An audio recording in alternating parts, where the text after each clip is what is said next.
فرش التراب يضمني وهو دجال کے حوالے سے نبی کریم صلی اللہ علیہ وسلم خود صحیح حدیث میں ارشاد فرمایا، صحیح حدیث میں یہ روایت موجود ہے کہ حضرت آدم علیہ السلام سے لے کر قیامت کے قائم ہونے تک اگر کوئی بڑا فتنہ ہے تو فرمایا وہ دجال کا فتنہ ہے. اور یہی وجہ نبی کریم صلی اللہ علیہ وسلم نے ارشاد فرمایا کہ ہر پیغمبر نے، چونکہ جب حضرت آدم علیہ السلام سے لے کر قیامت تک کے لیے وہ سب سے بڑا فتنہ ہے، تو درمیان میں جتنے بھی پیغمبر آئے تو ان ہر پیغمبر نے اپنی اپنی قوموں کو، اپنی اپنی امتوں کو دجال کے فتنے سے ڈرایا ہے، دجال کے فتنے سے محفوظ رہنے کے طریقے بتائیں. البتہ نبی کریم صلی اللہ علیہ وسلم نے سب سے تفصیلی احوال دجال کے حوالے سے امت کو بتائیں اور امت کو باخبر کیا ہے تاکہ امت دجال کے فتنے سے محفوظ رکھے. اسی طرح ایک اور روایت میں نبی کریم صلی اللہ علیہ وسلم نے فرمایا دجال کے فتنے کے حوالے سے وضاحت کرتے ہوئے کہ جب دجال ساتھ آئے گا تو چونکہ وہ لوگوں کے لیے ایک ابتلا اور آزمائش کا باعث ہوگا، ایک استدراج کا معاملہ ہوگا، دجال کو بھی ڈھیل دی جائے گی. تو اس کے حوالے سے فرمایا کہ اس کے ایک ہاتھ میں آگ ہوگا اور اس کے ہاتھ میں پانی. تو فرمایا کہ جس ہاتھ میں آگ ہے فرمایا کہ وہ پانی ہے، اور جس ہاتھ میں پانی ہے فرمایا کہ وہ آگ ہے. یعنی وہ دکھائے گا کچھ، ہوگا کچھ. کیونکہ دجال جو ہے دجل سے نکلا ہے، دجل کے معنی فریب کے ہیں، اسی طرح جھوٹ کے ہیں. تو وہ دھوکہ دہی کرے گا، چیزوں کو غلط مرد کر دے گا، صحیح کو غلط سے گڈمٹ کر دے گا. تو فرمایا کہ تم اس کے بہکاوے میں نہیں آنا. آپ علیہ السلام نے خبردار کیا اور اس کی طاقت کے حوالے سے بتایا کہ اللہ تعالیٰ چونکہ لوگوں کے لیے آزمائش اور ابتلا کا ذریعہ بنائے گا، تو اس کے حوالے سے روایت میں آتا ہے کہ وہ لوگوں کو اپنی طاقت جتلانے کے لیے ایک نوجوان کو جو ہے وہ بلائے گا، اور وہ نوجوان جوانی اور توانائی سے بھرپور ہوگا. اس پہ ایک زور سے تلوار مارے گا، اس زور سے تلوار مارے گا اس کو 2 ٹکڑے ہو جائیں گے، اور اس کے بعد وہ ٹکڑے دور جا پڑیں گے.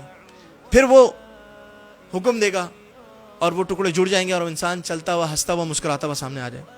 اس طرح وہ لوگوں کو بہکائے گا اور وہ الوہیت کا دعویٰ کرے گا، لوگوں کو اپنے اوپر ایمان لانے کے لیے کہے گا. چنانچہ روایت میں آتا ہے، جامع ترمذی میں روایت ہے کہ وہ ایک قوم کے پاس سے گزرے گا اور لوگوں کو کہے گا کہ مجھے اپنا پروردگار تسلیم کرو، مجھ پر ایمان لاؤ. چنانچہ لوگ اس کے بہکاوے میں آ کر اس پر ایمان لے آئیں گے. تو فرمایا کہ اس موقع پر وہ بادلوں کو حکم دے گا کہ وہ بارش برسائیں، تو بادل جو ہے وہ بارش برسانا شروع کر دیں گے. زمین کو حکم دے گا سرسبزہ اگائے، زمین جو ہے سرسبزہ اگانا شروع کر دی. اور پھر فرمایا کہ جو مویشی صبح کے وقت جنگلات میں اور بیابانوں میں چرنے کے لیے گئے ہیں، تو جب وہ شام کو واپس آئیں گے تو فرمایا کہ ان کے جو تھن ہیں جانوروں کے وہ دودھ سے بھر چکے ہوں گے. اسی طرح ان کے کوہان چوڑے ہو چکے ہیں، ان کی کوک ان میں وہ مضبوط ہو چکی ہوگی، چونکہ انہوں نے جو غلہ کھیتی اناج اگایا، جو سرسبزہ اگایا، اس سے اپنے آپ کو سیراب کیا ہے، اپنی بھوک کو مٹایا انہوں نے. اسی طرح فرمایا کہ وہ ایک ایسی قوم سے گزرے گا کہ جب ان کو وہ دعوت دے گا اپنے پروردگار اور اپنا رب ماننے پہ مجبور کرے گا تو وہ انکار کر دیں گے. جب وہ انکار کر دیں گے تو اب یہ اللہ تعالیٰ کی طرف سے آزمائش کا معاملہ ہے. اس آزمائش میں جو بندے پورے اتریں گے تو اللہ تعالیٰ ان کو آخرت میں سرخرو فرمائے گا. تو وہ ان سے کہے گا مجھ پر ایمان لاؤ، تو وہ انکار کر دیں گے. جب وہ انکار کر دیں گے تو وہ وہاں سے مایوس ہو کے چلا جائے گا. لیکن اس کے جانے کے ساتھ ہی یہ ہوگا کہ جو سرسبزہ اور جو خوشحالی ہوگی، رزق میں فراوانی ہوگی، وہ اس طور پر ختم ہو جائے گی کہ زمین میں قحط سالی آ جائے گی، خوش سالی آ جائے گی، لوگ تباہل ہو جائیں گے، ان کے مویشی جو ہے وہ بھوک اور پیاس کی وجہ سے مرنے شروع ہو جائیں گے. یہ ان کے ساتھ معاملہ ہو. تو اب یہ جو چیزیں ہیں، یہ وہ چیزیں ہیں جو انسان جو صرف ظاہری دنیا پر یقین رکھتا ہے اور جو اپنے نظروں سے چیزیں نظر آنے والی ہیں، جو آخرت کے وعدوں پر، اسی طرح غیب کی باتوں پر، جو ہڈن میٹر پر، انسین ٹروتھ پر، جو نبی نے غیب کی باتیں بتائیں ان پر یقین نہیں رکھتا اور اس کی طرف اس کا دھیان نہیں ہے، اور وہ فوری اور نقد چیزوں کی طرف جاتا ہے. جو چیزیں اسپاٹ اس کو مل رہی ہیں ان کی طرف جاتا ہے، اور جن چیزوں کے وعدے کیے گئے ان کی طرف نہیں جاتا. وہ آخرت سے غافل ہے اور دنیا میں منہمک ہے. تو ایسے لوگ جو ہے وہ دجال کی فتنہ سے محفوظ نہیں رکھیں. یہاں تک کہ فرمایا کہ وہ دجال لوگوں کو مس گائیڈ کرنے کے لیے فرمایا کہ وہ اس کے ماں باپ کی شکل کے 2 جنات لا کے کھڑا کر دے گا. انسان سمجھے گا کہ یہ میرے ماں باپ ہیں، حالانکہ اس کے ماں باپ مر چکے ہوں گے. تو وہ جنات جو ہے وہ اس کے ماں باپ کا روپ دھار کر آئیں گے اور اس کو کہیں گے کہ اے بیٹا، یہ جو تمہیں حکم دے رہا ہے اس کی حکم کی بجاوری کرو. اندازہ کریں کہ وہ کس قسم کا فتنہ ہوگا، اتنا بڑا فتنہ ہوگا.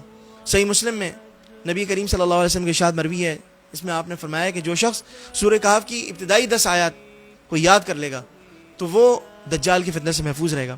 اور صحیح مسلم کی ایک اور روایت میں نبی کریم صلی اللہ علیہ وسلم نے فرمایا جو شخص سورہ کہف کی آخری 10 آیات کو یاد کر لے گا تو وہ دجال کی فتنہ سے محفوظ رہے گا. اور صحیح مسلم کی ایک اور روایت میں نبی کریم صلی اللہ علیہ وسلم نے ارشاد فرمایا کہ جب دجال کا ظہور ہو جائے تو جو شخص سورہ کہف کی ابتدائی 10 آیات پہ پڑھ کے پھونک دے گا تو وہ دجال کے فتنے سے محفوظ رہے گا. والرب أدعو مخلصا أنت رجاء